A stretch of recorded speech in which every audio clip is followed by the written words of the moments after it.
అందించి తర్వాత పట్టాభి కాదర్ ఖాన్ గారు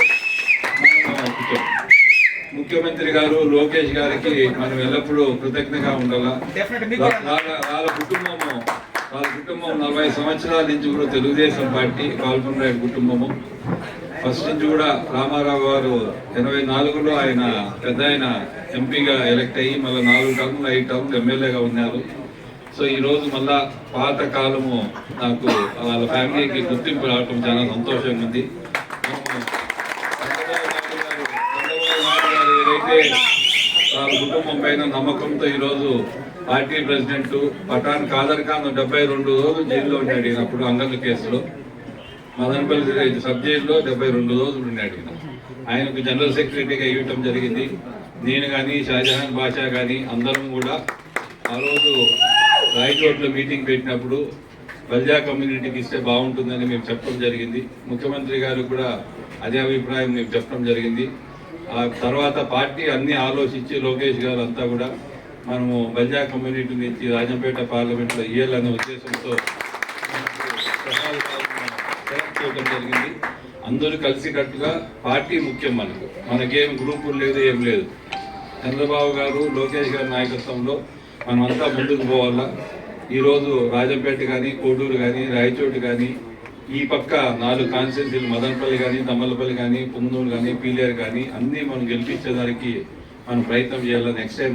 లాస్ట్ టైము పొరపాట్ల వల్ల పుంగనూరు, తమ్మలపల్లి, రాజంపేట ఓడిపోవటం జరిగింది. ఈ కాంబినేషన్లో అందరము తెలుగుదేశం పార్టీని కష్టపడి ఈ సీట్లు మనం ఏవైతే మన పార్లమెంటుకు సంబంధించి 7 సీట్లు ఉన్నాయో అన్ని గెలిపించి చంద్రబాబు గారికి కానుక ఇవ్వాలి. మనం ఈ సీట్లు ఖచ్చితంగా మదనపల్లిలో కూడా నేను, ప్రసాద్ బాబు, షాజహాను మేమందరం కూడా వారానికి 2 రోజులు పార్లమెంట్ ఆఫీస్లో కూర్చుంటాం. ఇక్కడ సంబంధించి ఏదైనా సమస్యలు కార్యకర్తలకు అందుబాటులో ఉంటాం. కలెక్టర్, ఎస్పీ మాకు జిల్లా కూడా అయింది. రాయచోటు కూడా అట్లే జిల్లా కంటిన్యూ అవుతా ఉంది. ఆ రోజు రాయచోటుకి ఎవరు వ్యతిరేకం కాదు, అది అట్లే కంటిన్యూ అవుతా ఉంది. అప్పుడు మదనపల్లి చేస్తామని చెప్పి ఆ రోజు ముఖ్యమంత్రి గారు మాట చెప్పినారు కాబట్టి చేయటం జరిగింది. అంతే తప్ప రాయచోటిని ఏదో చిన్న చేయాలనే ఉద్దేశం ఎవరికి లేదు. రాయచోటికి ఆ గౌరవము, గుర్తింపు, స్థానం ఎప్పటికీ ఉంటుంది. మదనపల్లి కూడా ఫస్ట్ నుంచి కూడా మదనపల్లి కూడా కొంచెం చరిత్ర ఉండే ఊరు కాబట్టి మదనపల్లి ప్రజల్లో మదనపల్లి హెడ్ క్వార్టర్ కావాలని కోరుకుంది తప్ప వేరే ఊరు తగ్గించనే అభిప్రాయం ఎవరికి లేదు రాష్ట్రంలో కూడా. కాబట్టి ఈరోజు ముఖ్యమంత్రి గారు పాల్గొనరాయుడు కుటుంబాన్ని, ప్రసాద్ బాబును ఈరోజు బాధ్యత ఇంకా ఎక్కువైంది. నాకు కానీ ప్రసాద్ బాబు కానీ మాకు ఎవరితో గ్రూపులు లేదు, ఏమి లేవు. ఇష్యూ పార్టీ ముఖ్యం. పార్టీని గెలిపించేది ఇంపార్టెంట్.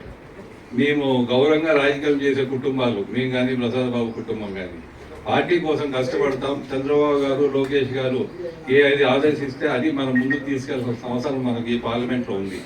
మనం ఫేస్ చేయాల్సింది ఇంకా వైసీపీ ఎంపీ ఉన్నారు, ఎమ్మెల్యేలు ఉన్నారు, పుంగనూరు కానీ, తమ్మలపల్లి పార్లమెంట్ సభ్యులు కూడా వైసీపీకి సంబంధించిన వాళ్ళు ఉన్నారు. మనం కూడా జాగ్రత్తగా ప్రజలకు అందుబాటులో ఉండి, కార్యకర్తలకు అందుబాటులో ఉండి, మదనపల్లి హెడ్ క్వార్టర్ జిల్లా అయిన తర్వాత 2 డేస్ ఇక్కడ కూర్చుంటారు. ప్రసాద్ బాబు వాళ్ళు రాజంపేట, కోడూరు ఆ పక్క కూడా పార్టీని బలోపేతం చేయలేదు కాబట్టి అక్కడ కూడా చూసుకుంటారు. కాబట్టి అందరం టీం వర్క్ లాగా ఇప్పుడు ఉండే ఎమ్మెల్యేలు ఎవరైతే ఉన్నారో అందరము కలిసి జనసేన, బీజేపీ, తెలుగుదేశం కూటమి ముందుకు పోతాం. కాబట్టి పార్టీ బలోపేతమే తప్ప నాకు వేరే అభిప్రాయాలు ఎవరికి లేవు ఇక్కడ.